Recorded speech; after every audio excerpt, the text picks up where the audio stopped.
Volume 1. Introduction of the book. Chapter 1 on Understanding the Bearer, Standing with the Western Tongue. The Maghrebi Imam stood and said to me, "Advance for the sake of a scholarly rank, for the judgment in first principles is my judgment." The attendees said to him, "Speak, proceed, and be the eloquent, miraculous one." He said, "Know that what was not, then came to be, and time is equal to him. Indeed, the one who brings into being necessitates it in the moment." Then he said, "Everything that cannot dispense with something else, its ruling is like the ruling of that thing. But if it comes from the realm of creation and command, let the seeker turn his gaze to it, and let the researcher rely on it." Then he said, "Whoever existence is necessary for, non-existence becomes impossible for him. And whatever has come into being and was not before, pre-eternity is impossible for it. If non-existence were not impossible for it, it would have been accompanied by its opposite in pre-eternity. And if the opposite itself never existed, then the incapacity lies hidden within the opposite. But if the opposite did exist, it is impossible for the latter to exist on its own, for the condition becomes valid and the laws of connection hold." Then he said, "Everything whose essence appears without implying a ruling, its appearance is impossible, for it yields no knowledge." Then he said, "It is impossible for it to inhabit dwellings, because its journey in the second phase of time stems from its existence for itself, and it is not a resident. And if it were possible for it to move, it would stand by itself and be independent of place. It cannot be negated by an opposite, due to its being described by absence, nor by an agent, for to say it acted nothing is something no rational being would say." Then he said, "Whatever's existence depends on the annihilation of something, has no existence until that thing perishes. And if it exists, then that dependent thing has already perished.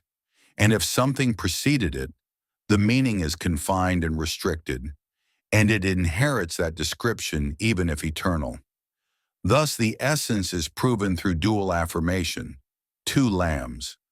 Then he said, "If the ruling of the subject were the same as the predicate, the count would never end, nor would the existence of the existent be valid." Then he said, "If what we affirmed could be left alone and filled, it would decay, yet it does not decay." Then he said, "If it accepted composition, it would dissolve, and if it accepted synthesis, it would vanish. And if symmetry occurred, then preference would collapse." Then he said, "If its existence required another to support it, then that other is not reliant upon it. And since it is in fact reliant upon it, it is invalid to say its existence depends on it, when it is bound by the act of causing it." Then he said, "Describing the description itself is impossible, and thus this linkage cannot be attained at all." Then he said, "The sphere, even if it vanishes, has no edge, because the directions are toward me, and their ruling is upon me while I am outside of it, and it was and without me. So why the confusion and fuss?" Then he said, "Whoever settles in a place, their departure is valid, and their relocation is affirmed. Whoever aligns his essence with a thing, the Trinity limits and defines it, and this contradicts what the intellect had previously affirmed." Then he said, "If nothing were found except from two independent things, in agreement or disagreement, we would not see separation and unity in existence. And what is decreed has the ruling of what actually is, so this theoretical assertion is of no benefit to the disputant." Then he said, "If a thing is found in its essence, it is valid for one with sight to see it, through his visible face and eyelid. There is no cause that necessitates sight, according to most Asherites, except the existence through structure or non-structure. But the structure is necessary, and if vision had an effect on the scene, we would deem it impossible. Thus the conclusions have become evident by their proofs, just as we stated.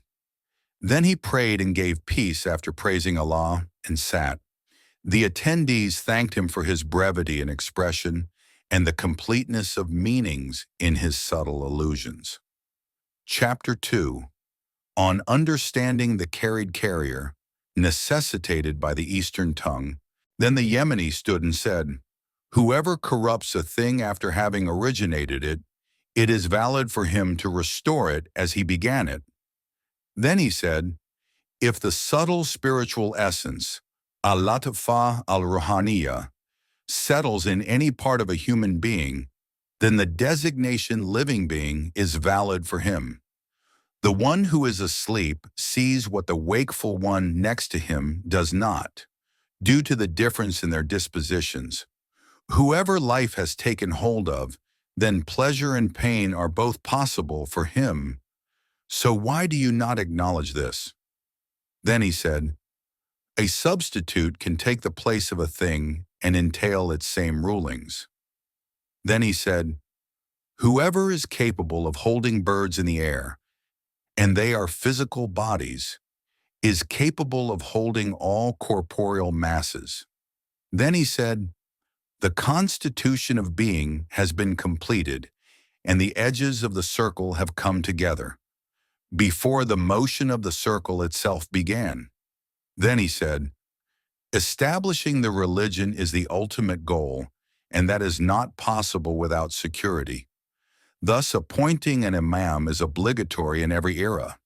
Then he said, "When all the conditions are fulfilled, the contract becomes valid, and the people are obliged to honor the covenant. These conditions are masculinity, puberty, intellect, knowledge, freedom, piety, bravery, competence, lineage from Quraysh, and soundness of hearing and sight." And this is the view of some scholars and thinkers. Then he said, "If two imams come into conflict, then authority belongs to the one with the greater following. And if deposing a deficient imam would lead to widespread corruption, then maintaining the contract with him becomes necessary, and it is impermissible to depose him." The chanter then said, "Each of the four fulfilled what was required of them. Existence became organized and coherent. According to those of spiritual specialization among the people of Allah, realization comes through both reflection and unveiling. Praise be to Allah, the bewilderer of minds and the outcomes of intentions. And may Allah send blessings and peace upon Muhammad, his family, and his companions." Consideration. Now then, the intellect has a boundary at which it stops, from the perspective of its thinking power, not its receptivity. We say, what is deemed impossible by reason may not be impossible in relation to the divine, and what is deemed possible by reason may, in divine terms, be impossible. Consideration. What relation exists between the necessary being, the one whose existence is essential in and of itself, and the possible being, even if one argues that the latter becomes necessary through the necessary, whether by essence or knowledge? The foundations of such positions, intellectually speaking, only stand valid through existential proofs. There must be between the proof and the thing proven a linking aspect by which the proof relates to the proven. Without such a connecting face, no proof could ever lead to its conclusion. It is therefore invalid to unite the created and the real, Allah, in any shared aspect, from the perspective of essence, but from the perspective that this essence is characterized by divinity, uluhiyah. This is a different ruling, one which the intellect can independently grasp. And whatever the intellect can independently comprehend, it is possible, in our view, that knowledge of it precedes its direct witnessing. But the essence of the real, exalted is He, transcends this pattern. Its witnessing precedes knowledge of it. Indeed, it is witnessed without being known, just as divinity is known without being witnessed. And the essence stands opposite to this. How many so-called intelligent scholars, claiming rational insight, assert that they have attained knowledge of the divine essence through thought, and they are mistaken. Why? Because their reasoning vacillates between negation and affirmation.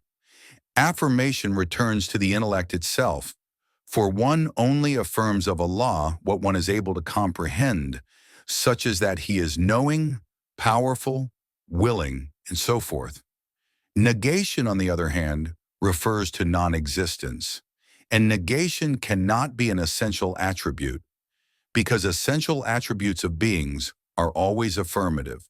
So the one who is suspended between affirmation and negation has attained nothing of true knowledge of Allah.